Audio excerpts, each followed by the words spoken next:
But this brings me, I'm just thinking, it brings me to a subject I'm becoming more aware of these days, is we've brought the lute and the early instruments back to life.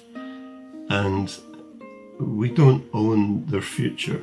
You know, we can help create their future, and lots of people are bringing different skills to the lute that maybe when I was learning, wasn't happening. Everyone was playing without nails. Everyone was trying to recreate the early styles.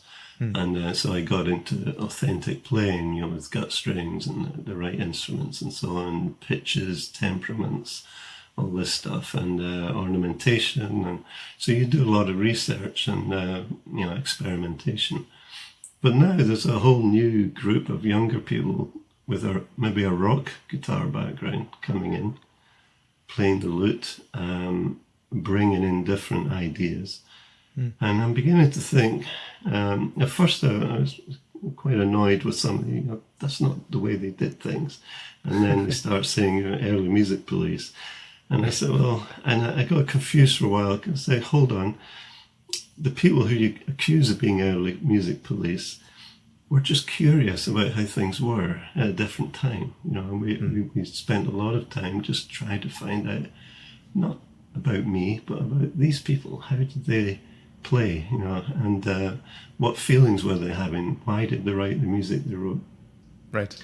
Whereas now I'm beginning to think, well, actually, we've been through that period, and the lute's alive now, and people can play it with nails, a plectrum, whatever they want to do.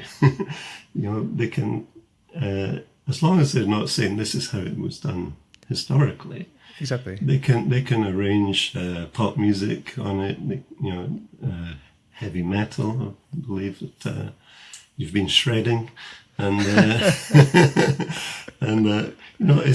a new world has opened up for the lute. And I think even Nigel North has hinted at this in a comment I heard him say. I can't remember it, so I can't quote it exactly, but he felt that it was.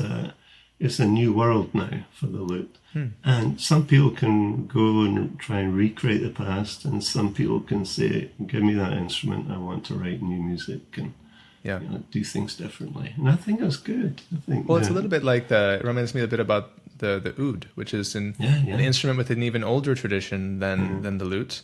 And we think of the lute as being so old in the Renaissance, and it has its own history. And it was this noble instrument.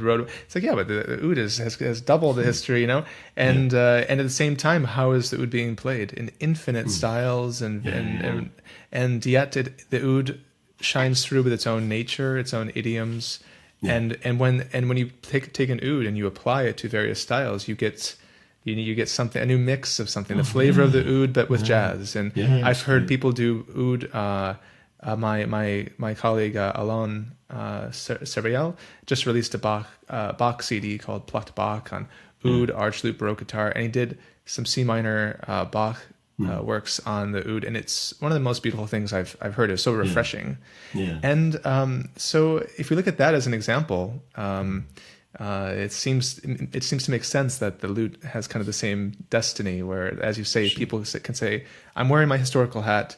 Let's try to see if we can recreate based on the writings, the paintings, everything, our intuition, what they did." And at the same time, this is an instrument. Let's play it. And if I want to solo in a pentatonic, scale, it'll sound good too. Yeah, I mean, why not? Seeing it in a new light. I just don't like it when people say this is how they played it in the past when it clearly wasn't. Right. But if you're just saying this is me playing the lute and this is what comes out, then fine. I'm not too happy about amplification of lutes and so on. So, I get it why people do it. They have to be heard in bigger context. But just my personal playing, I like a more intimate ambience around lute playing and one-to-one. This is a good thing about video, is a kind of paradoxical thing. I feel I'm playing to one person, right. And a few thousand will hear it, but it's just me and the microphone. Well, if you think about the proximity of, like, you know, in terms of what your eyes see, that the viewer takes the position of sitting in a chair directly across from you, or depending on how fancy you get with cameras, you mean their head would have to be right here next to your hand. I mean, you get a close up in a way that you never would get in a real concert. The person would be this small, you know, and so it's a more intimate experience in that way. And you can hear them breathing with the microphone. We both close mic our instruments, and it feels like you're just in their room by them, watching them play. And I agree with you. And somehow it's intimate. Mary Burrell, I've mentioned this before, said the maximum audience, I think she said, for a lute should be 3 people.